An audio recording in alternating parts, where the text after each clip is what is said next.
സ്ത്രീ സുരക്ഷയെക്കുറിച്ച് എന്തൊക്കെ പ്രഖ്യാപനങ്ങളായിരുന്നു. സിനിമാ മേഖലയിൽ സ്ത്രീകൾ നേരിടുന്ന പ്രശ്നങ്ങൾക്ക് പരിഹാരമുണ്ടാക്കുമെന്നും ലൈംഗിക ചൂഷണങ്ങൾ ഇല്ലാതാക്കുമെന്നും വരെയും വിളംബരം ചെയ്ത സർക്കാരാണ്. അതിനായി ഹേമ കമ്മിറ്റിയെ നിയമിച്ചു. ലൈംഗിക പീഡന പരാതികളിൽ പ്രത്യേക അന്വേഷണ സംഘം രൂപീകരിച്ചു. ജൂനിയർ ആർട്ടിസ്റ്റുകൾ ഉൾപ്പെടെ നിരവധി യുവതികൾ പരാതിയുമായി പോലീസിനെ സമീപിച്ചു. അന്വേഷണ സംഘം 35ഓളം കേസുകൾ രജിസ്റ്റർ ചെയ്തതാണ്. ജനങ്ങളുടെ കണ്ണിൽ പൊടിയിടാൻ സിദ്ദിഖ്, മുകേഷ് ഉൾപ്പെടെയുള്ളവരെ അറസ്റ്റ് ചെയ്ത് കോടതിയിൽ കുറ്റപത്രം സമർപ്പിച്ചതാണ്. എന്നിട്ട് ഇരകൾക്ക് എന്ത് നീതിയാണ് കിട്ടിയത്? ഒടുവിൽ ഹേമ കമ്മിറ്റി റിപ്പോർട്ടിൻ്റെ അടിസ്ഥാനത്തിൽ രജിസ്റ്റർ ചെയ്ത എല്ലാ കേസുകളും അവസാനിപ്പിക്കാൻ തീരുമാനമുണ്ടായിരിക്കുന്നു. പ്രമുഖ താരങ്ങൾക്കെതിരായ കേസുകൾ എങ്ങനെയാണ് അട്ടിമറിക്കപ്പെട്ടത്? ആരാണ് അതിന് പിന്നിൽ? വിശദമായി പരിശോധിക്കുകയാണ് പോലീസ് പട്രോൾ. സ്വാഗതം.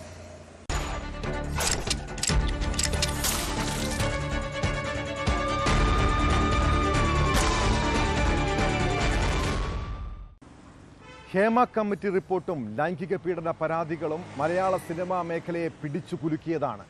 മുകേഷ്, സിദ്ദിഖ്, ഇടവേള ബാബു, ജയസൂര്യ, മണിയൻ പിള്ളരാജു തുടങ്ങി പല പ്രമുഖരും കേസിൽ കുടുങ്ങി. അമ്മ സംഘടനയുടെ കൂട്ടരാജിക്ക് വരെയും അത് കളമൊരുക്കി. ഈ സർക്കാരിൽ നിന്ന് നീതി കിട്ടുമെന്ന് ഇരകൾ പ്രതീക്ഷിച്ചു. എന്നാൽ സൈബറിടത്ത് അവഹേളിക്കപ്പെട്ടുവെന്ന് മാത്രമല്ല, ഒടുവിൽ കേസുമില്ല, നടപടിയുമില്ല. ഹേമ കമ്മിറ്റി റിപ്പോർട്ടുമായി ബന്ധപ്പെട്ട് രജിസ്റ്റർ ചെയ്ത എല്ലാ കേസുകളും അവസാനിപ്പിക്കാൻ പോലീസിൻ്റെ തീരുമാനം. കമ്മിറ്റിക്ക് മുന്നിൽ മൊഴി നൽകിയവർക്ക് നടപടികളുമായി മുന്നോട്ടു പോകാൻ താല്പര്യമില്ലാത്തതാണ് കേസുകൾ അവസാനിപ്പിക്കാൻ കാരണമെന്നാണ് വിശദീകരണം. ഇതു സംബന്ധിച്ച് ഈ മാസം തന്നെ പ്രത്യേക അന്വേഷണ സംഘം കോടതിയിൽ റിപ്പോർട്ട് സമർപ്പിക്കും.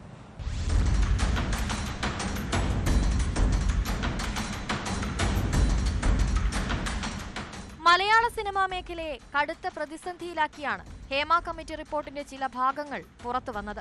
തൊഴിലിടത്തിൽ സ്ത്രീകൾ നേരിട്ട മോശം അനുഭവങ്ങൾ തുറന്നു പറയുന്ന മൊഴികൾ വലിയ വിവാദമായി. ഹേമ കമ്മിറ്റി ശുപാർശകൾക്ക് പിന്നാലെ മോശം അനുഭവങ്ങൾ ഉണ്ടായവർ പരാതിയുമായി വന്നതോടെയാണ് പ്രത്യേക സംഘത്തെ നിയോഗിച്ചത്. കമ്മിറ്റിയിൽ നൽകിയ മൊഴിയുടെ അടിസ്ഥാനത്തിൽ കോടതി നിർദ്ദേശപ്രകാരം 35 കേസുകൾ പോലീസ് രജിസ്റ്റർ ചെയ്തു. ക്രൈംബ്രാഞ്ച് ആസ്ഥാനത്ത് രജിസ്റ്റർ ചെയ്ത കേസുകൾ പ്രത്യേക സംഘത്തിന് കൈമാറി. മൊഴി നൽകിയവർക്ക് കേസുമായി മുന്നോട്ടു പോകാൻ താൽപര്യമില്ലെന്നായിരുന്നു നോട്ടീസിന് നൽകിയ മറുപടി. കോടതി മുഖേനയും മൊഴി നൽകിയവർക്ക് നോട്ടീസ് അയച്ചു. കേസുമായി മുന്നോട്ടു പോകാൻ താൽപര്യമില്ലെന്ന് ചലച്ചിത്ര മേഖലയിലെ സ്ത്രീകൾ മൊഴി നൽകിയതോടെ 21 കേസുകളുടെ തുടർ നടപടിയും അവസാനിപ്പിച്ച് കോടതിക്ക് പ്രത്യേക സംഘം റിപ്പോർട്ട് നൽകി. ബാക്കി 14 കേസുകളിലും ഇതേ നിലപാടാണ് മൊഴി നൽകിയവർ ആവർത്തിച്ചത്. ചിലർ കോടതിയിൽ മൊഴി നൽകാൻ തയ്യാറായില്ല. തുടർ നടപടികൾ പൂർത്തിയാക്കിയ ശേഷം റിപ്പോർട്ട് ഈ മാസം കോടതിയിൽ നൽകുന്നതോടെ ഹേമ കമ്മിറ്റിയിലെടുത്ത എല്ലാ കേസുകളും അവസാനിക്കും. കമ്മിറ്റിക്ക് മൊഴി നൽകാത്ത ചില വനിതാ പ്രവർത്തകരും ലൈംഗികാതിക്രമ പരാതികൾ ഉന്നയിച്ചിരുന്നു. ഇത്തരത്തിൽ 40 കേസുകളാണ് എടുത്തത്. ഇതിൽ 30ഓളം കേസുകളിൽ കുറ്റപത്രം സമർപ്പിച്ചു.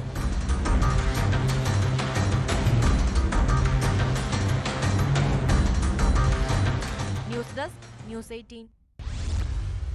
ഒരു MLA-ക്ക് പോലും നാട്ടിൽ രക്ഷയില്ലാത്ത കാലമാണ്. സൈബർ തട്ടിപ്പ് സംഘങ്ങൾ പല പ്രമുഖരെയും ഇരകളാക്കിയിട്ടുണ്ട്. എന്നാൽ പിറവം MLA അനൂപ് ജേക്കബിനെ കെണിയിൽ വീഴ്ത്താനുള്ള സൈബർ തട്ടിപ്പുകാരുടെ ശ്രമം അമ്പെ പൊളിഞ്ഞു. കർണാടക വിജിലൻസിൽ നിന്നാണെന്നും സാമ്പത്തിക തട്ടിപ്പ് നടത്തിയതായി പരാതി കിട്ടിയിട്ടുണ്ടെന്നും പറഞ്ഞാണ് MLA-ക്ക് ഫോൺ കോൾ എത്തിയത്. അനൂപ് ജേക്കബ് രൂക്ഷമായി പ്രതികരിച്ചതോടെ തട്ടിപ്പുകാർ ഫോൺ കട്ട് ചെയ്ത് മുങ്ങി. സംഭവത്തിൽ MLA കൂത്താട്ടുകുളം പോലീസിൽ പരാതി നൽകിയിട്ടുണ്ട്. ഇതുപോലെ പല രീതിയിൽ സൈബർ തട്ടിപ്പുകാർ ആളുകളെ കബളിപ്പിക്കുന്നുണ്ട്.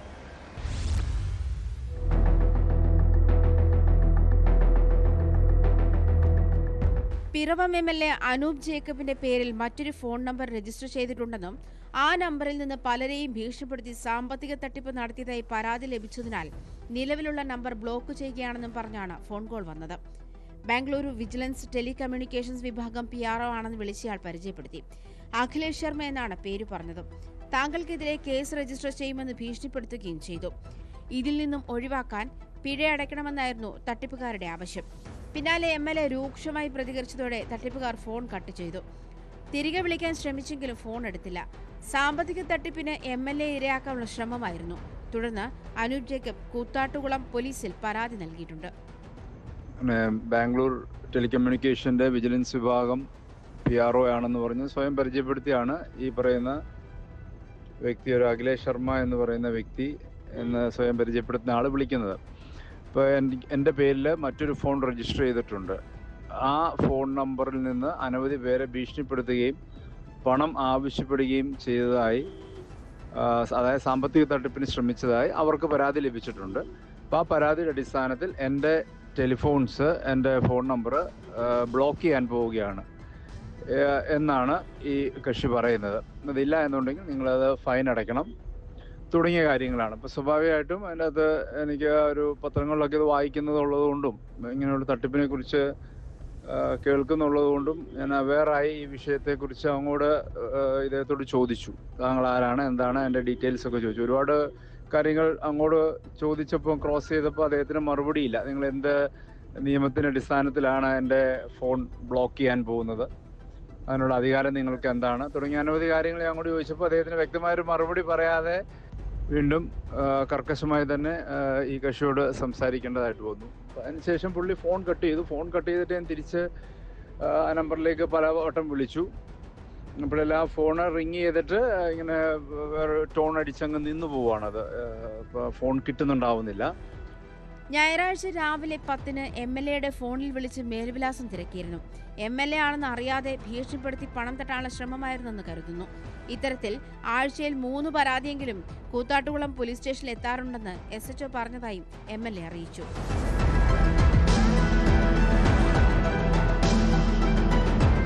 ന്യൂസ് 18 കൊച്ചി. തമിഴ്നാട്ടിൽ ഏറെ കോളിളക്കം സൃഷ്ടിച്ച സംഭവമാണ് അണ്ണാ സർവകലാശാല ക്യാമ്പസിൽ വിദ്യാർത്ഥിനിയെ ലൈംഗികമായി പീഡിപ്പിച്ച കേസ്.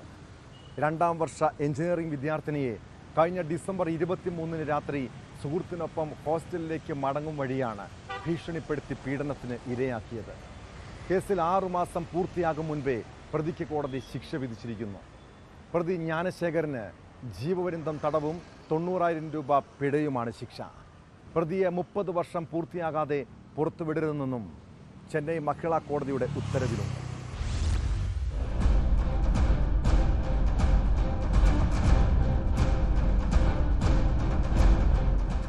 പ്രതി കുറ്റക്കാരനാണെന്ന് കോടതി നേരത്തെ കണ്ടെത്തിയിരുന്നു. ബലാത്സംഗം ഉൾപ്പെടെ 11 വകുപ്പുകൾ ചുമത്തിയാണ് അന്വേഷണ സംഘം കുറ്റപത്രം സമർപ്പിച്ചത്. പ്രതിയെ കുറഞ്ഞത് 30 വർഷം വരെ പുറത്തുവിടരുതെന്നും ജയിലിൽ പ്രത്യേക പരിഗണന നൽകരുതെന്നും കോടതി ഉത്തരവിട്ടു. എവിഡൻസ് நீதிமன்றத்திற்கு திருப்திகரமாக இருந்ததனால் தான் இன்றைக்கு இவ்வளவு பெரிய முக்கியத்துவம் வாய்ந்த ஜட்ஜ்மெண்ட் இன்றைக்கு கிடைத்திருக்கு. எல்லா விட்னஸஸும் மிக அருமையாக அரசு தரப்பிற்கு சாட்சியை நிரூபிக்கக்கூடிய வகையில் அவங்களுடைய எவிடன்சஸ் இருந்தது அப்படின்றத நான் சொல்லிக்கிறேன். மேக்சிமம் இந்த குற்றச்சாட்டுக்கு மேக்சிமம் பனிஷ்மெண்ட் இதுதான். 2ാം വർഷ എഞ്ചിനീയറിംഗ് വിദ്യാർത്ഥിനിയെ ഡിസംബർ 23-ന് രാത്രി സുഹൃത്തിനൊപ്പം ക്യാമ്പസിലെ ഹോസ്റ്റലിലേക്ക് മടങ്ങും വഴി ഭീഷണിപ്പെടുത്തി പീഡിപ്പിച്ചെന്നും ദൃശ്യങ്ങൾ പകർത്തിയെന്നുമാണ് കേസ്. പരാതി നൽകിയാൽ ദൃശ്യങ്ങൾ പുറത്തുവിടുമെന്നും പ്രതി ഭീഷണിപ്പെടുത്തിയെങ്കിലും പിറ്റേന്ന് വിദ്യാർത്ഥിനി പോലീസിനെ സമീപിക്കുകയായിരുന്നു. ക്യാമ്പസിന് സമീപം ബിരിയാണി വിൽക്കുന്നയാളാണ് ജ്ഞാനശേഖരൻ. ഇയാൾ DMK യുവജന വിഭാഗം പ്രവർത്തകനാണെന്നും DMK നേതാക്കളിൽ ചിലർ ഇയാളെ സഹായിക്കാൻ ശ്രമിച്ചെന്നും പ്രതിപക്ഷം ആരോപിച്ചിരുന്നു.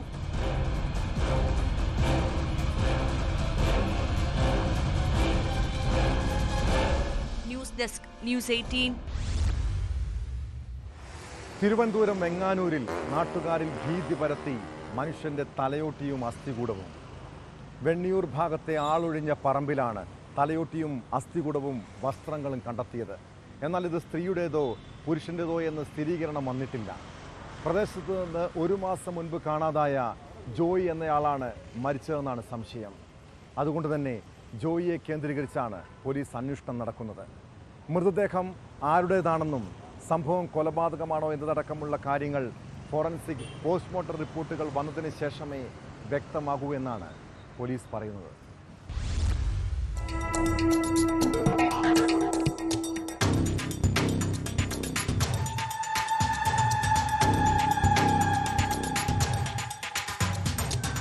വെങ്ങാനൂർ വെണ്ണിയൂരിലെ ആളൊഴിഞ്ഞ പറമ്പിലാണ് തലയോട്ടിയും അസ്ഥികൂടവും വസ്ത്രങ്ങളും കണ്ടെത്തിയത്. പുരയിടത്തിൽ തേങ്ങയിടാനെത്തിയ ആൾക്കാരാണ് ശരീരാവശിഷ്ടങ്ങൾ ആദ്യം കാണുന്നത്. നാട്ടുകാർ വിവരമറിയിച്ചതിനെ തുടർന്ന് സ്ഥലത്തെത്തിയ വിഴിഞ്ഞം പോലീസ് അന്വേഷണം ആരംഭിച്ചു.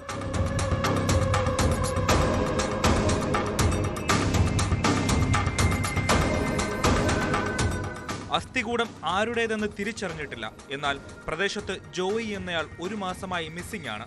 ഇയാളെ കേന്ദ്രീകരിച്ചാണ് പോലീസ് അന്വേഷണം നടത്തുന്നത്. ജോയിയുടെ കയ്യിലുണ്ടായിരുന്നതിന് സമാനമായ ചരട് അസ്ഥികൂടത്തിലുണ്ടെന്നാണ് ബന്ധുക്കൾ പറയുന്നത്. വെങ്ങാനൂർ വാർഡിൽ വെണ്ണൂർ ദേശത്ത് തൃപ്പലിയൂർ എന്ന സ്ഥലത്ത് തിരിച്ചറിയാൻ പറ്റാത്ത രീതിയിലുള്ള ഒരാളുടെ സ്കൾട്ടൻ കണ്ടായിരുന്നു. ഇന്ന് രാവിലെ ഇവിടെ പുരയിടത്ത് കയറി തേങ്ങ വറക്കാൻ വരുന്ന ആൾക്കാരാണ് കണ്ട് അറിയിച്ചത്. നമ്മൾ സ്റ്റേഷനിൽ അറിയിക്കുകയും അത് സംബന്ധിച്ച് സ്റ്റേഷനിൽ ആള് വന്ന് അന്വേഷണം നടത്തിക്കൊണ്ടിരിപ്പുണ്ട്. അപ്പോൾ നമ്മുടെ ഈ പ്രദേശത്ത് തന്നെയാണ് ഒരു മാസത്തിന് മേളിലായ ഒരാളെ ഇപ്പോൾ കാണാനായി ഇല്ല എന്ന് പറഞ്ഞിട്ട് നമ്മൾ സ്റ്റേഷനിൽ ഒരു പരാതി കൊടുത്തിട്ടുണ്ട്. അയാളാണോ എന്നൊരു സംശയമുണ്ട്. കാരണം പുള്ളിക്കാരൻ്റെ ഇടത് കൈ എങ്ങാണ്ടോ ഒരു ഒടിവിൻ്റെയൊക്കെ ഒരു ഇതുണ്ട്, വളവ് പോലെ ഇരിപ്പുണ്ട്. പക്ഷെ ബോഡി ഒന്നുമില്ല, ഫുൾ സ്കൾട്ടനും അയാളുടെ ഡ്രസ്സും മാത്രമേ ഉള്ളൂ. അത് വെച്ചിട്ട് തുടർ അന്വേഷണം നടന്നുകൊണ്ടിരിക്കുകയാണ്. സംഭവത്തിൽ ദുരൂഹതയുള്ളതിനാൽ ഫോർട്ട് AC-യുടെ നേതൃത്വത്തിലുള്ള പോലീസ് സംഘം സ്ഥലത്ത് പരിശോധന നടത്തി.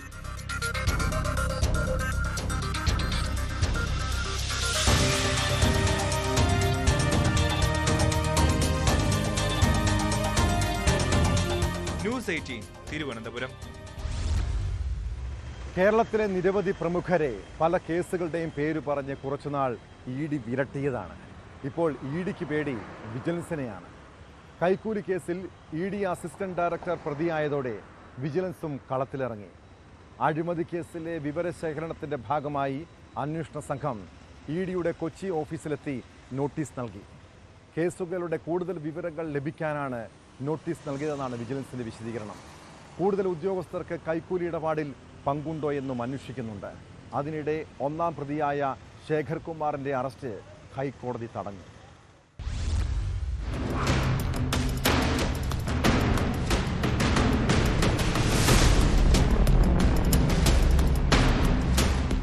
കൊല്ലത്തെ കശുവണ്ടി വ്യവസായി അനീഷ് ബാബുവിനെതിരായ കേസ് ഒതുക്കാമെന്ന് വാഗ്ദാനം നൽകി പണം തട്ടാൻ ശ്രമിച്ച കേസിൽ വിജിലൻസ് അന്വേഷണം പുരോഗമിക്കുകയാണ്.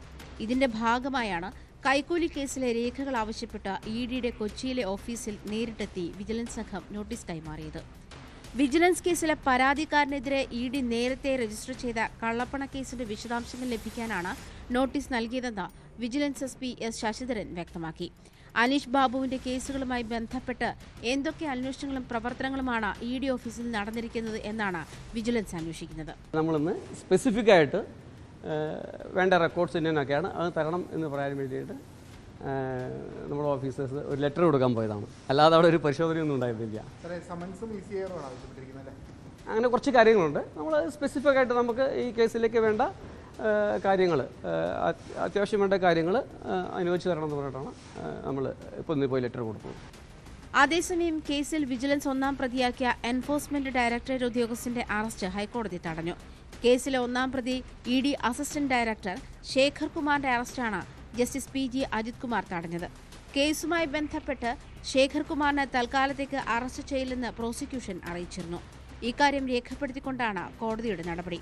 ശേഖർ കുമാറിന്റെ മുൻകൂർ ജാമ്യാപേക്ഷയിൽ 10 ദിവസത്തിനകം മറുപടി നൽകാനും വിജിലൻസിന് കോടതി നിർദ്ദേശം നൽകി. കൊച്ചി സ്വദേശിയും ഇടനിലക്കാരനുമായ വിൽസൺ വർഗീസ്, രാജസ്ഥാൻ സ്വദേശി മുകേഷ് കുമാർ, ചാർട്ടേഡ് അക്കൗണ്ടന്റ് രഞ്ജിത്ത് വാര്യർ എന്നിവരാണ് മറ്റു 3 പ്രതികൾ. ശേഖർ കുമാറാണ് കേസിലെ 1-ാം പ്രതി. താൻ നിരപരാധിയാണെന്നും ഗൂഢ ഉദ്ദേശത്തോടെയാണ് തന്നെ കേസിൽ പ്രതിയാക്കിയിരിക്കുന്നതെന്നുമാണ് ശേഖർ കുമാറിന്റെ വാദം. തനിക്കെതിരായ ആരോപണത്തിന് തെളിവുകളുടെ പിന്തുണയില്ല. കേസിൽ അറസ്റ്റിലായ ഇടനിലക്കാരുമായി തനിക്ക് യാതൊരു ബന്ധവുമില്ലെന്നും മുൻകൂർ ജാമ്യാപേക്ഷയിൽ ശേഖർ കുമാർ പറയുന്നു. നേരത്തെ കേസിൽ അറസ്റ്റിലായ 3 പ്രതികൾക്ക് മൂവാറ്റുപുഴ വിജിലൻസ് കോടതി ജാമ്യം അനുവദിച്ചിരുന്നു. തനിക്കെതിരെയുള്ള കേസ് അട്ടിമറിക്കാൻ പരാതിക്കാരനായ കശുവണ്ടി വ്യവസായി ശ്രമിക്കുന്നതിന്റെ ഭാഗമായാണ് ഈ കേസെന്ന് ശേഖർ ജാമ്യാപേക്ഷയിൽ വ്യക്തമാക്കിയിട്ടുണ്ട്.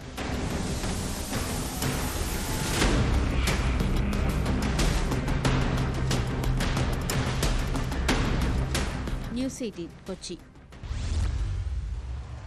വിദ്യാർത്ഥികളിൽ അച്ചടക്കം വളർത്തിയെടുക്കുന്നതിൻ്റെ ഭാഗമായി സ്കൂളുകളിൽ ചില നിയമങ്ങളും ചട്ടങ്ങളും ഒക്കെയുണ്ട്. ആൺകുട്ടികളാണെങ്കിൽ മുടി നീട്ടി വളർത്തരുതെന്നും തലയിൽ വരയും കുറിയും ഒന്നും പാടില്ലെന്നും പണ്ട് മുതലേ നിർദ്ദേശമുള്ളതാണ്.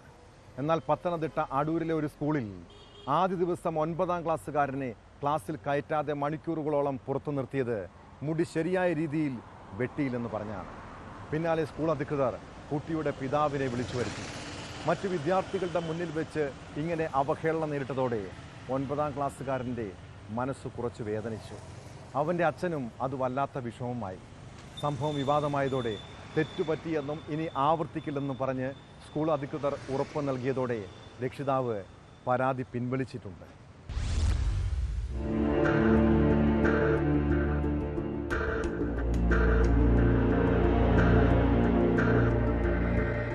ക്ലാസ്സിൽ കയറ്റിയില്ല, ക്ലാസ്സിനകത്ത് കയറ്റിയില്ല, ഞങ്ങളെ ഒന്നിനും പരിപാടിക്കും കൊണ്ടുപോയില്ല.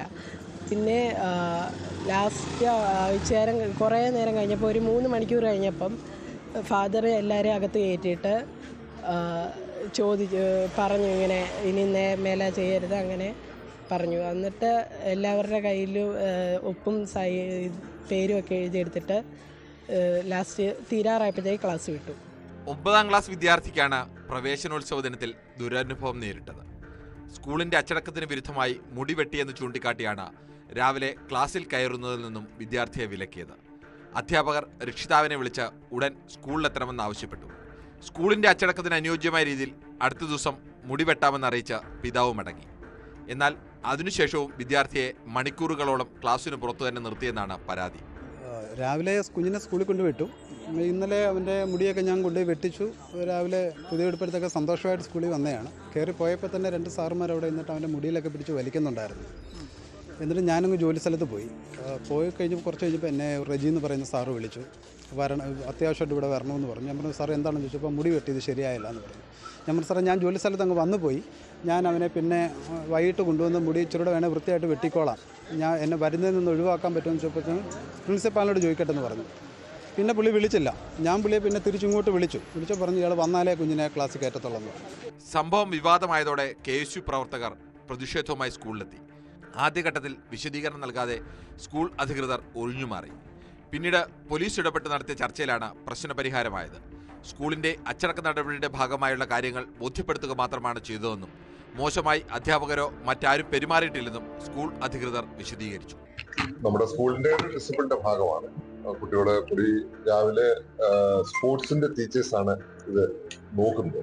ലൈനായിട്ട് വരുമ്പോൾ സ്പോർട്സ് ടീച്ചേഴ്സ് അങ്ങനെയുള്ള കുട്ടികളെ കൊണ്ടുവന്ന് ഓഫീസിനവിടെ കൊണ്ടുപോയി പേരൻസിനെ അറിയിക്കും. കാരണം കൊച്ചുകുട്ടികളായതുകൊണ്ട് പേരൻസിനെ അറിയിക്കും. കാരണം ഇത് അൺഎയ്ഡഡ് സ്കൂളാണ്, അതിന്റെ ഒരു ഡിസിപ്ലിന്റെ ഭാഗമാണ്. അപ്പം കുറച്ച് കഴിയുമ്പോൾ കുട്ടികളെ ഒന്നുകൂടെ വാൺ ചെയ്ത് ഇവരെ ക്ലാസ് വിട്ടു. ഇപ്പൊ ഈ കുട്ടിയുടെ കാര്യത്തിൽ അവർക്കൊരു വിഷമം ഉണ്ടായി എന്ന് തോന്നുന്നു. കാരണം അത് നമ്മൾ പറഞ്ഞു സംസാരിച്ച് പുള്ളിക്ക് ബോധ്യമായി.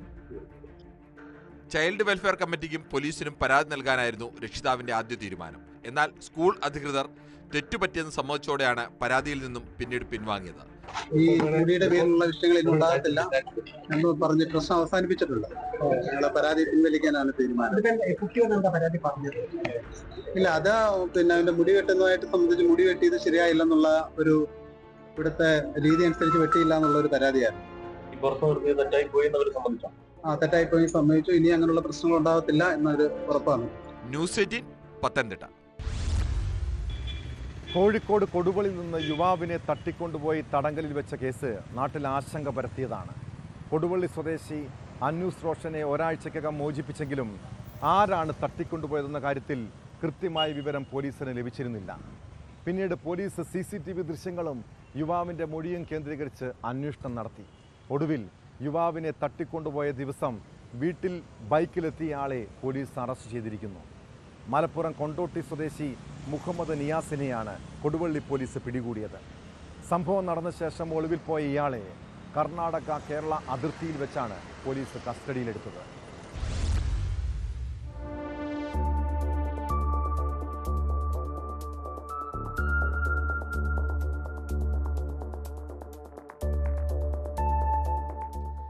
കൊടുവള്ളി സ്വദേശി അന്നൂസ് റോഷനെ തട്ടിക്കൊണ്ടുപോയ സംഭവത്തിലാണ് പ്രധാന പ്രതികളിൽ ഒരാൾ പോലീസിന്റെ പിടിയിലായത്. യുവാവിനെ വീട്ടിൽ നിന്നും തട്ടിക്കൊണ്ടുപോയ ദിവസം വീട്ടിൽ ബൈക്കിലെത്തിയ ആളാണ് മുഹമ്മദ് നിയാസ്. 2 ബൈക്കുകളിലും കാറിലുമായി എത്തിയാണ് സംഘം വീട്ടുകാരെ അടക്കം ഭീഷണിപ്പെടുത്തി യുവാവിനെ തട്ടിക്കൊണ്ടുപോയത്. തട്ടിക്കൊണ്ടുപോയി ദിവസങ്ങൾക്കുള്ളിൽ യുവാവിനെ സംഘം മലപ്പുറത്ത് ഉപേക്ഷിച്ചിരുന്നു. അന്നൂസ് റോഷന്റെ സഹോദരനുമായുള്ള സാമ്പത്തിക ഇടപാടുകളെ തുടർന്നായിരുന്നു തട്ടിക്കൊണ്ടുപോകൽ. കർണാടകയിൽ നിന്നും കേരളത്തിലേക്ക് കാറിൽ യാത്ര ചെയ്യുമ്പോഴാണ് കൊടുവള്ളി CI അഭിലാഷിന്റെ നേതൃത്വത്തിലുള്ള പോലീസ് സംഘം പ്രതിയെ പിടികൂടിയത്. പിടിയിലായ മുഹമ്മദ് നിയാസിന്റെ അറസ്റ്റ് രേഖപ്പെടുത്തി കോടതിയിൽ ഹാജരാക്കി റിമാൻഡ് ചെയ്തു. സംഭവം നടന്ന ദിവസങ്ങൾ കഴിഞ്ഞിട്ടും മുഖ്യപ്രതികളെ കണ്ടെത്താനാകാത്ത സാഹചര്യത്തിൽ അന്വേഷണം താമരശ്ശേരി DYSP ഏറ്റെടുത്തിരുന്നു. പ്രതികൾക്കായി പോലീസ് ലുക്കൌട്ട് നോട്ടീസും പുറത്തിറക്കിയിരുന്നു.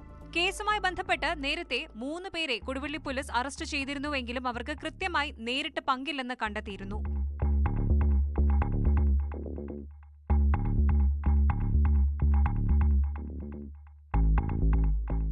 കേസിൽ ഹവാല പണമിടപാട് സംഘത്തെ കേന്ദ്രീകരിച്ചായിരുന്നു പോലീസിന്റെ അന്വേഷണം. കൊടുവള്ളി കേന്ദ്രീകരിച്ചുള്ള സ്വർണ്ണക്കടത്ത് സംഘവും പിന്നിലുണ്ടെന്ന സൂചന പോലീസിന് ലഭിച്ചിരുന്നു. അന്നൂസിന്റെ സഹോദരനുമായി ബന്ധപ്പെട്ട സാമ്പത്തിക ഇടപാടാണ് തട്ടിക്കൊണ്ടുപോകലിന് പിന്നിലെന്ന് അന്വേഷണത്തിന്റെ ആദ്യഘട്ടത്തിൽ തന്നെ പോലീസിന് വിവരം ലഭിച്ചിരുന്നു.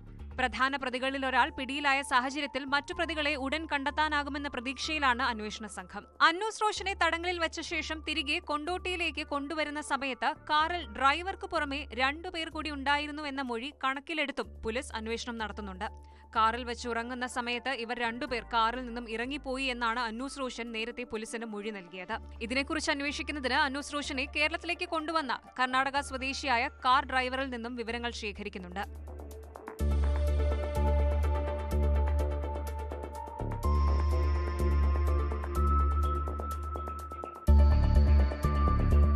ന്യൂസ് 18 കോഴിക്കോട്.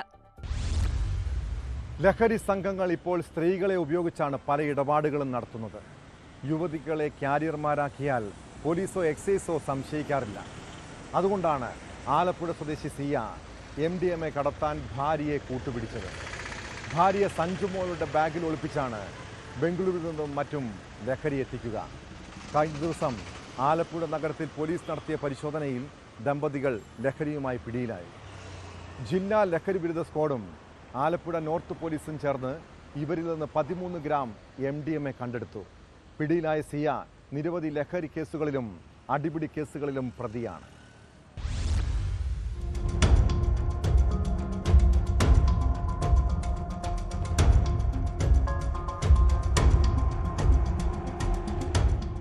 ഓപ്പറേഷൻ ഡി ഹണ്ടിന്റെ ഭാഗമായി ആലപ്പുഴ നഗരത്തിലെ റെയിൽവേ സ്റ്റേഷൻ, KSRTC സ്റ്റാൻഡ്, പ്രധാനപ്പെട്ട പ്രദേശങ്ങൾ എന്നിവ കേന്ദ്രീകരിച്ച് നടത്തിയ അന്വേഷണത്തിലാണ് MDMA കണ്ടെടുക്കാനായത്. വിൽപ്പനയ്ക്കായി ലഹരി വസ്തുക്കൾ കൊണ്ടുവരുന്നതായി രഹസ്യ വിവരം ലഭിച്ചതിനെ തുടർന്ന് നടത്തിയ പരിശോധനയിൽ YMCA ടൂറിസ്റ്റ് ബസ് സ്റ്റോപ്പിന് സമീപത്ത് നിന്ന് പ്രതികൾ പിടിയിലാവുകയായിരുന്നു. നർക്കോട്ടിക് സെൽ DYSP B പങ്കജാക്ഷന്റെ നേതൃത്വത്തിലുള്ള ജില്ലാ ലഹരി വിരുദ്ധ സ്ക്വാഡും ആലപ്പുഴ DYSP മധു ബാബുവിന്റെ നേതൃത്വത്തിൽ CI രാജേഷ്, SI-മാരായ ഗീതുമോൾ, സൈമൺ ആൻഡോ, SCPO ബിജിമോൻ, CPO മാത്യു എന്നിവരാണ് പ്രതികളെ പിടികൂടിയത്. പിടിയിലായ സിയ മാസങ്ങളായി കേരളത്തിന് പുറത്തുനിന്ന് ലഹരി വസ്തുക്കൾ നാട്ടിലെത്തിച്ച് കച്ചവടം നടത്തി വരികയായിരുന്നു. ഇയാൾക്കെതിരെ നേരത്തെ NDPS കേസുകളും നിരവധി അടിപിടി കേസുകളുമുണ്ട്. ഭാര്യയെ ഉപയോഗിച്ചാണ് സിയ ലഹരിക്കടത്ത് നടത്തിയിരുന്നതെന്നാണ് വിവരം. ജില്ലാ ലഹരി വിരുദ്ധ സ്ക്വാഡും ജില്ലാ പോലീസും ജില്ലയിലുടനീളം സ്കൂൾ തുറക്കുന്നതിന്റെ ഭാഗമായി നടത്തിയ ശക്തമായ പരിശോധനയുടെ ഫലമായാണ് ഇത്രയും വലിയ ലഹരി വസ്തുക്കൾ കണ്ടെത്തിയത്. വരും ദിവസങ്ങളിലും പരിശോധന ശക്തമാക്കാനാണ് പോലീസിന്റെയും എക്സൈസിന്റെയും തീരുമാനം.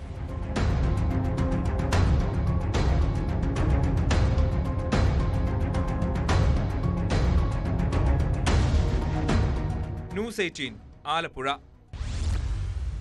ഒരു ചെറിയ മോഷണം നടത്തിയാൽ പോലും CCTV ക്യാമറകൾ പൊക്കുന്ന കാലമാണിത്. പാലക്കാട് വടക്കഞ്ചേരി ഡിവൈൻ ആശുപത്രിയിൽ നിന്ന് ജീവനക്കാരിയുടെ മൊബൈൽ ഫോൺ മോഷ്ടിച്ച വിരുദ്ധനെ കുടുക്കിയത് CCTV ആണ്. മോഷ്ടിക്കാൻ തക്കവണ്ണം മൊബൈൽ കണ്ണിൽപ്പെട്ടതോടെ കള്ളൻ പതുങ്ങുന്നതും ഫോൺ കയ്യിലൊതുക്കി കടന്നു പോകുന്നതും ക്യാമറയിൽ വ്യക്തം.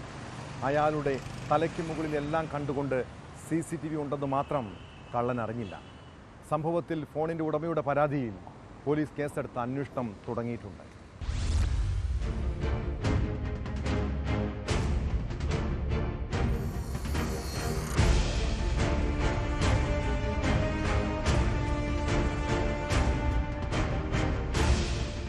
കഴിഞ്ഞ ദിവസമാണ് സംഭവം. വടക്കാഞ്ചേരി ഡിവൈൻ ആശുപത്രിയിലെ റിസപ്ഷനിൽ നിന്നാണ് ജീവനക്കാരിയുടെ ഫോണുമായി മോഷ്ടാവ് കടന്നുകളയുന്നത്.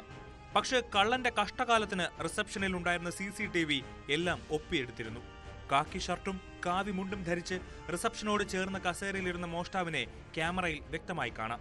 ചുറ്റും ആരും ഇല്ലെന്ന് ഉറപ്പുവരുത്തിയ പ്രതി പതിയെ കസേരയിൽ നിന്നെണീറ്റ് റിസപ്ഷനിലിരുന്ന ഫോൺ കൈക്കലാക്കി. ഉടൻ ഒരാൾ വരുന്നത് കണ്ട് ഫോൺ കയ്യിലൊതുക്കി വീണ്ടും കസേരയിലിരിക്കുന്നതും ഫോൺ മുണ്ടിൽ ഒളിപ്പിച്ച് കടക്കുന്നതും ദൃശ്യങ്ങളിലുണ്ട്.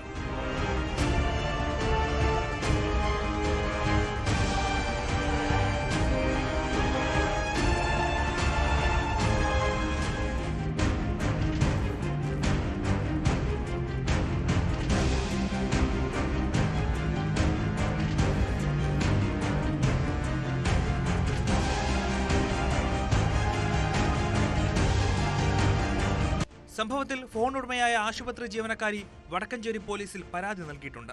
പ്രതിയുടെ ദൃശ്യങ്ങൾ വ്യക്തമായി ലഭിച്ച സാഹചര്യത്തിൽ പോലീസ് അന്വേഷണം ഊർജിതമാക്കിയിട്ടുണ്ട്.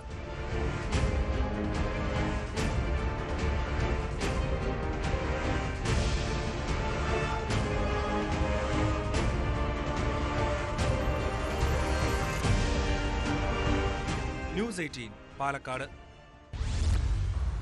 പല കള്ളന്മാരും മോഷ്ടിക്കാൻ ഇറങ്ങുന്നത് ആഡംബര ജീവിതത്തിന് വേണ്ടിയാണ്. മോഷ്ടിക്കുന്ന പണം കൊണ്ട് ചിലർ അടിച്ച് പൊളിച്ച് ജീവിക്കും. മറ്റു ചിലരാകട്ടെ കാറൊക്കെ വാങ്ങി നാട്ടിൽ കറങ്ങി നടക്കും. ഒറ്റപ്പാലം സ്വദേശി അബൂബക്കർ കവർച്ചാ പണം കൊണ്ട് ഒരു കാറ് വാങ്ങി. ഒറ്റപ്പാലം മുസ്ലിം പള്ളിയിൽ നിന്ന് കവർന്ന 6 ലക്ഷത്തോളം രൂപയിൽ നിന്നാണ് ഇയാൾ കാർ വാങ്ങിയത്. എന്നാൽ പ്രതിയുടെ ദൃശ്യങ്ങൾ CCTVയിൽ പതിഞ്ഞതോടെ കള്ളൻ കുടുങ്ങി. കേസിൽ അബൂബക്കറിനെ മണ്ണാർക്കാട് നിന്നാണ് പോലീസ് പിടികൂടിയത്.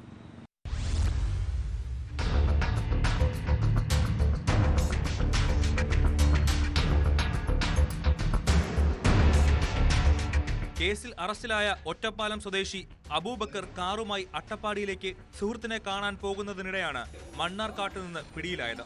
കാറിന്റെ ഡിക്കിയിൽ ബാഗിൽ സൂക്ഷിച്ച നിലയിൽ 2.85 ലക്ഷം രൂപയും പോലീസ് കണ്ടെത്തി.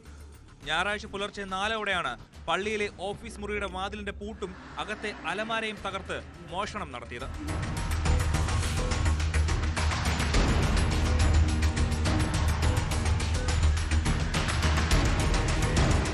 അലമാരയ്ക്കുള്ളിൽ ബാഗിൽ സൂക്ഷിച്ചിരുന്ന 6 ലക്ഷത്തോളം രൂപ കവർച്ച ചെയ്യപ്പെട്ടെന്നാണ് പരാതി. പെരുന്നാളിനോടനുബന്ധിച്ചുള്ള ബലികർമ്മത്തിനായി കഴിഞ്ഞ ദിവസം വിശ്വാസികളിൽ നിന്ന് സമാഹരിച്ച തുകയാണ് കവർച്ച ചെയ്യപ്പെട്ടത്. അടുത്ത ദിവസം വിനിയോഗിക്കേണ്ടതിനാൽ പണം ബാങ്കിലേക്ക് മാറ്റിയിരുന്നില്ല. മോഷ്ടാവിന്റെ CCTV ദൃശ്യങ്ങളും കഴിഞ്ഞ ദിവസങ്ങളിലെ സന്ദർശകരുടെ ദൃശ്യങ്ങളും പരിശോധിച്ച പോലീസ് രണ്ടിലും രൂപസദൃശ്യം തോന്നിയ ആളിലേക്ക് അന്വേഷണം കേന്ദ്രീകരിക്കുകയായിരുന്നു. സന്ദർശക രജിസ്റ്ററിൽ നിന്ന് ഫോൺ നമ്പർ ശേഖരിച്ചായിരുന്നു തുടരന്വേഷണം.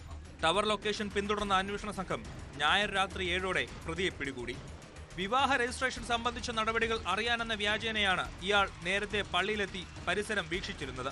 പള്ളി കമ്മിറ്റി വിശ്വാസികളിൽ നിന്ന് പണം സമാഹരിച്ചത് തിരിച്ചറിഞ്ഞായിരുന്നു മോഷണം. മുറിയിലെ CCTV ക്യാമറയുടെ കേബിൾ മുറിച്ചിരുന്നെങ്കിലും പുറത്തെ ക്യാമറയിൽ നിന്നാണ് ദൃശ്യങ്ങൾ കിട്ടിയത്. Police inspector A. അജീഷ്, SI-മാരായ M. സുനിൽ, K. ഹരിദേവ് എന്നിവരുടെ നേതൃത്വത്തിലാണ് അന്വേഷണം.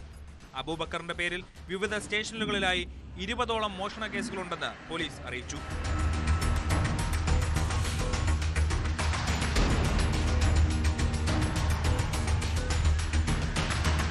ന്യൂസ് 18 പാലക്കാട്.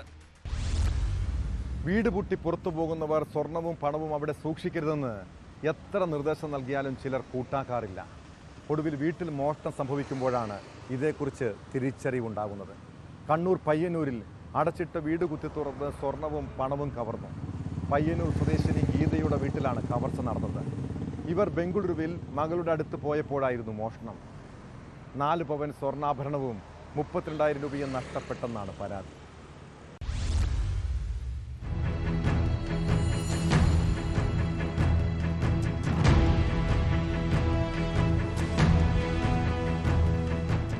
മെയ് 23-നും ജൂൺ 1 വൈകുന്നേരം 6:30-ക്കും ഇടയിലുള്ള സമയത്താണ് കവർച്ച നടന്നത്. വീടിന്റെ മുൻവശത്തെ വാതിൽ കുത്തി തുറന്നാണ് മോഷ്ടാവ് അകത്ത് പ്രവേശിച്ചത്. കിടപ്പുമുറിയിലെ അലമാരയിൽ സൂക്ഷിച്ചിരുന്ന 4 പവനോളം തൂക്കം വരുന്ന സ്വർണ്ണാഭരണങ്ങളും 32,000 രൂപയുമാണ് മോഷണം പോയത്.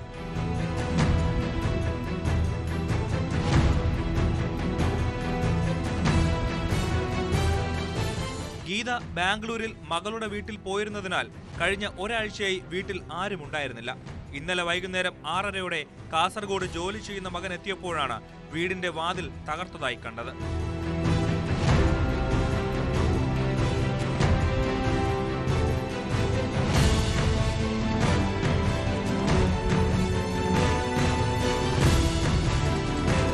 കണ്ണൂരിൽ നിന്നുള്ള ഫോറൻസിക് വിദഗ്ധരും ഡോഗ് സ്ക്വാഡും സ്ഥലത്തെത്തി തെളിവുകൾ ശേഖരിച്ചു. SI P. യദുകൃഷ്ണന്റെ നേതൃത്വത്തിൽ പോലീസ് അന്വേഷണം ആരംഭിച്ചു.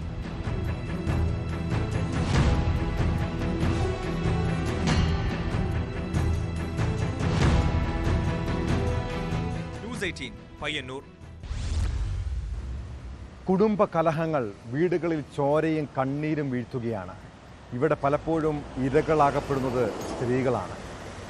എറണാകുളം മുനമ്പത്ത് ഭാര്യയെ ഭർത്താവ് വെട്ടിക്കൊന്ന സംഭവത്തെക്കുറിച്ചാണ് പറഞ്ഞു വരുന്നത്. മുനമ്പം പള്ളിപ്പുറത്താണ് നാടിനെ നടുക്കിയ സംഭവം. പള്ളിപ്പുറം സ്വദേശി സുരേഷാണ് ഭാര്യ പ്രീതയെ വെട്ടിക്കൊലപ്പെടുത്തിയത്. സംഭവത്തിന് ശേഷം പ്രതി പോലീസ് സ്റ്റേഷനിലെത്തി കീഴടങ്ങി. എറണാകുളത്ത് മുനമ്പത്ത് പള്ളിപ്പുറത്താണ് സംഭവം. തൈപ്പറമ്പിൽ വീട്ടിൽ സുരേഷ് എന്നയാളാണ് ഒപ്പം താമസിച്ചിരുന്ന സ്ത്രീയെ വെട്ടിക്കൊലപ്പെടുത്തിയത്.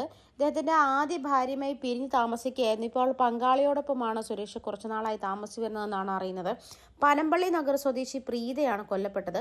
കൊലപാതകത്തിന് ശേഷം പ്രതി സുരേഷ് മുനമ്പം പോലീസ് സ്റ്റേഷനിൽ കീഴടങ്ങിയായിരുന്നു. ഇവർ തമ്മിലുണ്ടായ വാക്കുതർക്കമാണ് ഒടുവിൽ കൊലപാതകത്തിൽ കലാശിച്ചതെന്നാണ് പ്രാഥമികമായി മനസ്സിലാക്കാൻ കഴിയുന്നത്. മദ്യവും ലഹരിയും പല കുടുംബങ്ങളുടെയും സ്വൈര്യ ജീവിതം തകർക്കുന്നുണ്ട്. മദ്യപിച്ച് ലക്കുകെട്ടുന്ന മക്കൾ അച്ഛനമ്മമാർക്ക് കണ്ണീരാണ് സമ്മാനിക്കുന്നത്. പാലക്കാട് കൊടുന്തരപ്പുള്ളിയിൽ മദ്യപിച്ച് വീട്ടിലെത്തിയ മകനെ അച്ഛൻ വെട്ടിക്കൊലപ്പെടുത്തി. കൊടുന്തരപ്പുള്ളി സ്വദേശി സിജിലിനെ അച്ഛൻ ശിവനാണ് കൊലപ്പെടുത്തിയത്. സംഭവത്തിന് ശേഷം ഒളിവിൽ പോയ പ്രതിക്ക് വേണ്ടി പോലീസ് അന്വേഷണം ഊർജിതമാക്കിയിട്ടുണ്ട്. ടോം പാലക്കാട് കൊടുന്തരപ്പുള്ളിയിലാണ് അച്ഛൻ മകനെ കൊലപ്പെടുത്തിയ സംഭവം ഉണ്ടായിരിക്കുന്നത്. സിജിലിനെയാണ് അച്ഛൻ ശിവൻ വെട്ടി കൊലപ്പെടുത്തിയത്. മദ്യപിച്ച് ബഹളമുണ്ടാക്കിയ മകനെ അച്ഛൻ കൊലപ്പെടുത്തുകയായിരുന്നു. കൊല്ലപ്പെട്ട സിജിൻ നിരവധി കാപ്പ കേസിൽ ഉൾപ്പെട്ട പ്രതിയാണ്. കൊടുന്തരപ്പുള്ളിയുടെ വീട്ടിൽ വെച്ചിട്ടായിരുന്നു ഇന്ന് രാത്രി 8:30 സംഭവം ഉണ്ടായത്. മദ്യപിച്ച് വീട്ടിലെത്തിയ സിജിൻ അച്ഛനുമായി ബഹളം വയ്ക്കുകയും തുടർന്നുണ്ടായ സംഭവത്തിലായിരുന്നു അച്ഛൻ ശിവൻ സിജിലിനെ വെട്ടി കൊലപ്പെടുത്തുകയായിരുന്നു ചെയ്യുന്നത്. അച്ഛൻ ഇപ്പോൾ ഒളിവിലാണ്. പാലക്കാട് നോർത്ത് പോലീസ് അന്വേഷണം ആരംഭിച്ചിട്ടുണ്ട്. സിജിലിന്റെ മൃതദേഹം ഇപ്പോൾ ജില്ലാ ആശുപത്രിയിലേക്ക് മാറ്റിയിട്ടുണ്ട്. ടോം. മംഗളൂരുവിൽ ആൾക്കൂട്ട മർദ്ദനത്തിൽ മലയാളി യുവാവ് കൊല്ലപ്പെട്ട കേസ് വലിയ കോളിളക്കമുണ്ടാക്കിയതാണ്. അതിനുശേഷം തുടർച്ചയായി 2 കൊലപാതകങ്ങളും അവിടെ അരങ്ങേറി. പുൽപ്പള്ളി സ്വദേശിയായ അഷ്റഫിനെ ചവിട്ടിയും വടികൊണ്ട് മർദ്ദിച്ചും നിഷ്ഠൂരമായ രീതിയിൽ കൊലപ്പെടുത്തിയിട്ടും പോലീസ് നടപടി വൈകിയെന്ന വിമർശനമുയർന്നതാണ്. ഒടുവിൽ പോലീസിൻ്റെ വീഴ്ച കാരണം 2 പ്രതികൾക്ക് കോടതി ജാമ്യം അനുവദിച്ചിരിക്കുന്നു. കൊലപാതകത്തിൽ FIR രജിസ്റ്റർ ചെയ്യുന്നതിലുണ്ടായ കാലതാമസവും തുടക്കത്തിൽ അന്വേഷണത്തിലുണ്ടായ പൊരുത്തക്കേടുകളും കോടതി ജാമ്യഹർജി പരിഗണിക്കവേ വിമർശിച്ചു. ഇതിനിടെ ബണ്ട്വാൾ സ്വദേശിയും പിക്കപ്പ് ഡ്രൈവറുമായ അബ്ദുൾ റഹ്മാനെ കൊലപ്പെടുത്തിയ കേസിൽ അറസ്റ്റിലായ 5 പ്രതികളെ പോലീസ് കസ്റ്റഡിയിൽ വിട്ടു.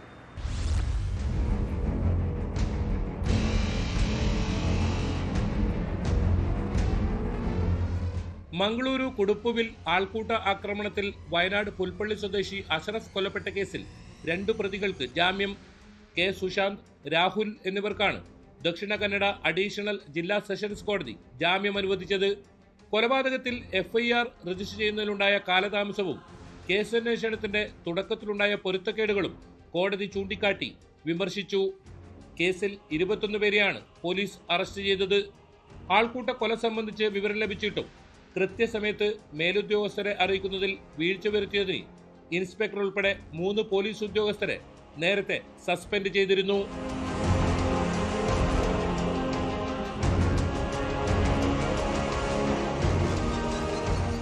ഏപ്രിൽ 27-നാണ് കുടുപ്പുവിലെ മൈതാനത്തിന് സമീപം ഒരു കൂട്ടം ആളുകൾ ചേർന്ന് മാനസിക അസ്വാസ്ഥ്യമുള്ള അഷ്റഫിനെ ചവിട്ടിയും വടികൊണ്ടടിച്ചും അതിക്രൂരമായി കൊലപ്പെടുത്തിയത്.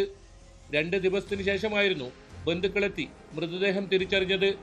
സംഭവത്തിൽ ആദ്യം അസ്വാഭാവിക മരണത്തിനായിരുന്നു പോലീസ് കേസെടുത്തിരുന്നത്. ഇത് വ്യാപക പ്രതിഷേധത്തിനാണ് ഇടയാക്കിയത്. ഇതിനിടയിൽ ബണ്ട്വാൾ കൊലട്ടമജലു സ്വദേശിയും പിക്കപ്പ് ഡ്രൈവറുമായ അബ്ദുൾ റഹ്മാൻ കൊലക്കേസിൽ അറസ്റ്റിലായ 5 പ്രതികളെ പോലീസ് കസ്റ്റഡിയിൽ വിട്ടു. ദീപക്, പൃഥ്വിരാജ്, ചിന്തൻ, സുമിത് ആചാര്യ, രവിരാജ് എന്നിവരെയാണ് 5 ദിവസത്തേക്ക് പോലീസ് കസ്റ്റഡിയിൽ വിട്ടത്.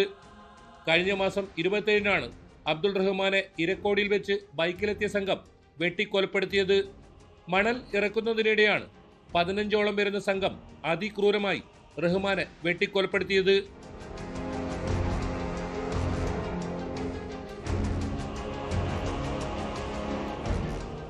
ന്യൂസ് 18 മംഗളൂരു.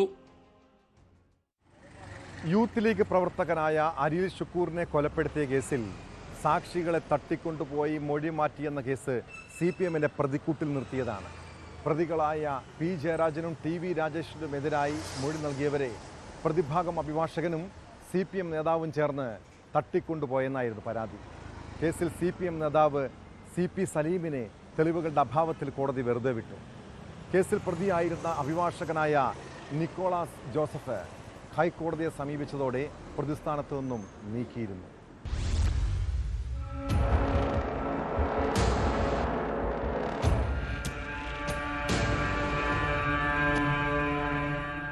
അരിയിൽ ഷുക്കൂറിനെ കൊലപ്പെടുത്തിയ കേസിൽ സാക്ഷികളായ തളിപ്പറമ്പ് സർ സയ്യിദ് കോളേജിലെ പ്യൂൺ CP അബു, മുസ്ലിം ലീഗ് പ്രവർത്തകനായ സാബിർ എന്നിവരാണ് തട്ടിക്കൊണ്ടുപോയതായി പരാതി നൽകിയത്. ആശുപത്രിയിൽ ചികിത്സയിൽ കഴിയുമ്പോൾ ജയരാജനും രാജേഷും ഷുക്കൂറിനെ കൊല്ലാൻ നിർദ്ദേശം നൽകുന്നത് കേട്ടു എന്നാണ് അബുവും സാബിറും മൊഴി നൽകിയത്.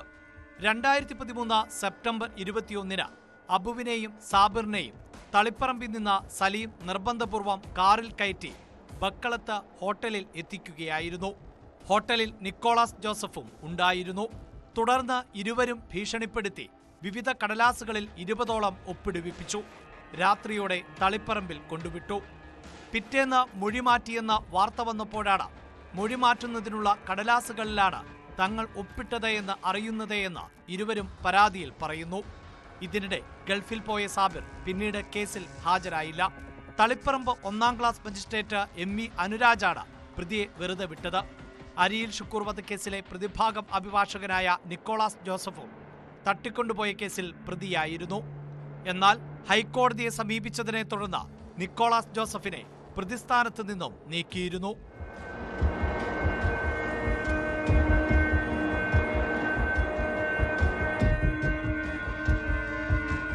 ന്യൂസ് 18 കണ്ണൂർ. ഇടുക്കി തൊമ്മൻകുത്ത് നാരങ്ങാനത്ത് വനംവകുപ്പ് കുരിശു പൊളിച്ച സംഭവവും വൈദികർക്കും വിശ്വാസികൾക്കും നോട്ടീസ് അയച്ചതും വലിയ വിവാദങ്ങൾക്ക് വഴിവെച്ചതാണ്.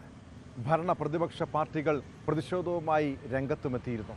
സംഭവം വിവാദമായതോടെ കാളിയാർ റേഞ്ച് ഓഫീസർ TK മനോജിനെ സ്ഥലം മാറ്റിയിരിക്കുന്നു. കാളിയാറിൽ നിന്ന് പത്തനാപുരത്തേക്കാണ് സ്ഥലം മാറ്റം. കുരിശ് സ്ഥാപിച്ച സ്ഥലം വനഭൂമി അല്ലെന്നാണ് വിശ്വാസികളുടെ വാദം.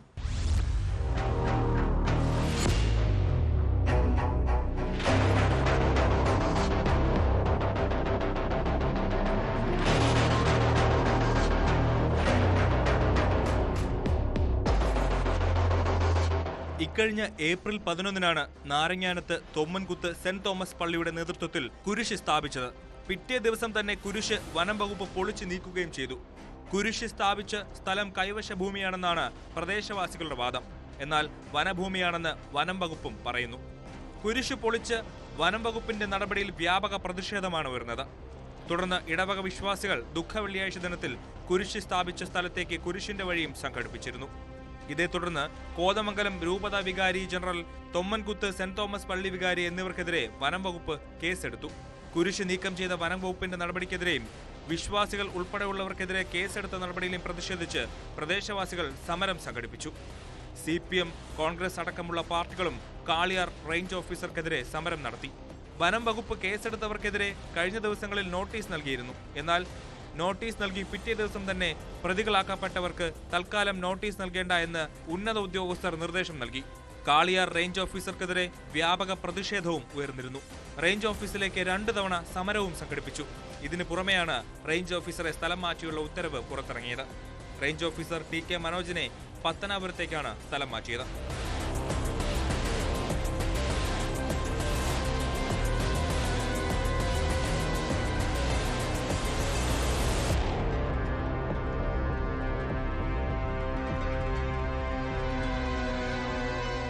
ന്യൂസ് 18 ഇടുക്കി. കോഴിക്കോട് ഇരുവഴിഞ്ഞിപ്പുഴയിൽ വൻതോതിൽ അറവു മാലിന്യം തള്ളിയതായി പരാതി. നിരവധി കുടുംബങ്ങൾ ആശ്രയിക്കുന്ന പുഴ മലിനമായതോടെ പ്രതിഷേധവും ശക്തമാണ്. പരിശോധനയിൽ മാലിന്യം തള്ളിയ സംഘത്തിൻ്റെ CCTV ദൃശ്യങ്ങൾ ലഭിച്ചു. ഇവരെ കേന്ദ്രീകരിച്ച് അന്വേഷണം നടക്കുകയാണ്. കുറ്റക്കാർക്കെതിരെ കർശന നടപടി ഉണ്ടാകുമെന്ന് അധികൃതർ നാട്ടുകാർക്ക് ഉറപ്പ് നൽകിയിട്ടുണ്ട്.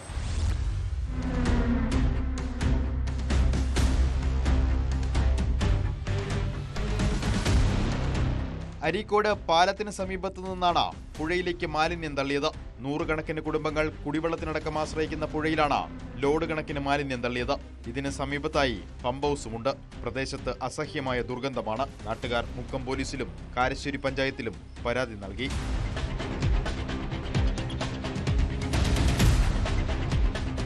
പരിശോധനയിൽ മാലിന്യം തള്ളിയ സംഘത്തിന്റെ CCTV ദൃശ്യം ലഭിച്ചു. ഒരു സ്ത്രീ ഉൾപ്പെടെയുള്ള സംഘമാണ് പുഴയിൽ അറവ് മാലിന്യം തള്ളിയത്.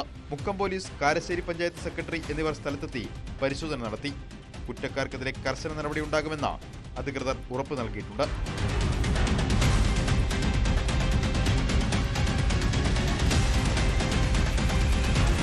ന്യൂസ് 18 കോഴിക്കോട്. ചെറിയ തെറ്റും കുറ്റവും ഉണ്ടാകാത്ത മനുഷ്യരുണ്ടോ? നമ്മുടെയൊക്കെ ജീവിതത്തിൽ ചെറിയ പിഴവുകൾ ചിലപ്പോഴൊക്കെ സംഭവിക്കാം. നമ്മുടെ വാക്കുകളും പ്രവൃത്തികളും നിരവധി പേരെ മുറിവേൽപ്പിച്ചിട്ടുണ്ടാകാം. വൈകാരിക നിമിഷത്തിൽ പറ്റിയ വീഴ്ചകളും ഒരു എടുത്തുചാട്ടത്തിന് പറഞ്ഞ കാര്യങ്ങളുമൊക്കെ നമ്മൾ അറിയാതെ വലിയ അപകടത്തിൽ കൊണ്ടെത്തിക്കാം. എന്നാൽ തെറ്റുതിരുത്താനുള്ള മനോഭാവവും ജീവിതത്തിൽ മാറ്റം വേണമെന്ന തിരിച്ചറിവുമുണ്ടെങ്കിൽ നമുക്ക് തിരിച്ചു വരാൻ കഴിയുന്നേ. ഇതോടെ പോലീസ് പെട്രോൾ പൂർണ്ണമാകുന്നു. നമസ്കാരം.